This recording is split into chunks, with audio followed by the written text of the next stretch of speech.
అమరాల్సిన పని కూడా లేదండి. ఇలా వేయగానే నోట్లో అలా జారిపోతుంది. అంత సూపర్ టేస్టీ ఉండే ఈ హల్వాని ఇలా ప్రిపేర్ చేయాలో చూసిద్దాం. ముందుగా స్టవ్ మీద ప్యాన్లో 2 టేబుల్ స్పూన్ల నెయ్యిలో డ్రై ఫ్రూట్స్ వేసేసుకుని బాగా వేగిన తర్వాత అరకప్పు వరకు శనగపిండి కూడా వేసుకుని ఇలా నురగ వచ్చే వరకు ఫ్రై చేసుకోవాలి. అందులోని కప్పు వరకు వాటర్ కూడా వేసుకుని మరి కాస్త దగ్గర పడే వరకు కలుపుకోవాలి. ఆ తర్వాత దీనిలోకి 4 స్పూన్ల వరకు షుగరు మీ టేస్ట్కి తగ్గట్టుగా వేసుకుని 2 యాలకులు కూడా అందులో వేసుకొని కాస్త బరకగా గ్రైండ్ చేసుకొని ఆ షుగర్ని కూడా వేసేసుకొని షుగర్ అంతా కరిగిపోయి ఇలా అవుతుందన్నమాట కన్సిస్టెన్సీ. ఆ తర్వాత ఫుడ్ కలర్ కూడా వేసుకోవాలి. ఇది ఆప్షనల్ అండి పూర్తిగా. ఇప్పుడు ఒకసారి బాగా కలిపేసుకోవాలి. దీనిలోకి మరి కాస్త ఒక 1 స్పూన్ వరకు నెయ్యి వేసేసుకుందాం. టేస్ట్ అనేది చాలా బాగుంటుంది. అలాగే తిన్నా కొద్దీ తినాలనిపిస్తూ ఉంటుందన్నమాట. సో ఈ విధంగా రెడీ అయిపోయిన తర్వాత కన్సిస్టెన్సీ చూసారు కదా, ఇలా నెయ్యి రిలీజ్ అయిపోతుంది. అప్పుడు మనం దీన్ని సర్వ్ చేసుకుని తినేయడమే. లొట్టలు వేసుకుంటాం మరి తినేస్తారు. మరి మీరు చేయాల్సిందల్లా ఒక లైక్, ఒక subscribe. Thank you for watching friends. Bye.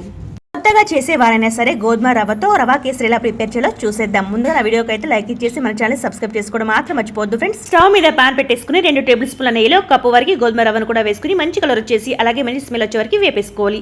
అందులోనే 4 కప్పుల వరకు వాటర్ కూడా వేసుకుని 2 యాలకులు ఫ్లేవర్ కోసం చిటికడంతా ఉప్పు, చిటికడంతా ఫుడ్ కలర్ కూడా వేసేసుకోండి. ఫుడ్ కలర్ అనేది పూర్తిగా ఆప్షనల్. ఇప్పుడు బాగా కలిపేసుకొని 3-4 నిమిషాల పాటు ఉడికించుకోవాలి మూత పెట్టేసుకుని.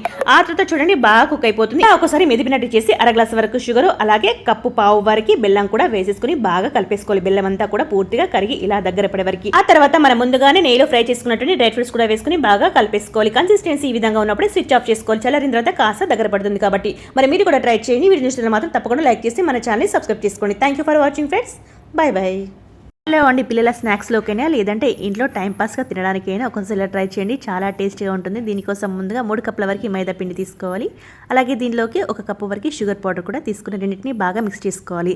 దీంట్లోనే అరకప్పు వరకు ఇలా వేడి చేసుకున్నటువంటి నెయ్యిని కూడా వేసేసుకొని ఒకసారి ఇలా పిండిని ఈ విధంగా క్రమ్స్ లాగా కలిపేసుకోవాలి. ఆ తర్వాత దీనిలోకి కొద్దిగా తగినంత వాటర్ వేసుకోవాలి. గోరువెచ్చని వాటర్ వేసుకోవచ్చు, లేదంటే నార్మల్ వాటర్నే వేసుకొని పిండిని ఇలా సాఫ్ట్గా కలిపేసుకోవాలి. చపాతీ పిండి బ్యాటర్ కంటే లైట్గా సాఫ్ట్గా ఉండాలి. ఆ తర్వాత 15 నిమిషాల పాటు పక్కన పెట్టేసి ఇలా పార్ట్స్గా డివైడ్ చేసేసుకొని కాస్త వీటిని మందంగా కాకుండా అలాగనే పల్చగా కాకుండా ఒక 1/2 ఇంచ్ మందంగా చేసేసుకొని ఈ విధంగా వీడియోలో చూపించే విధంగా కట్ చేసుకోవాలి. ఆ తర్వాత మీడియం ఫ్లేమ్లో ఉన్నటువంటి ఆయిల్లో వేసుకొని పైకి తేలే వరకు అలాగే మంచి కలర్ వచ్చే వరకు వీటిని బాగా వేయించుకోవాలి. అంతేనండి, చాలా టేస్ట్గా సింపుల్గా చేసుకోవచ్చు ఈ రెసిపీ. మీరు కూడా ట్రై చేయండి. వీడియో నచ్చితే లైక్ చేయండి, షేర్ చేయండి, సబ్స్క్రైబ్ చేయండి. Thank you for watching.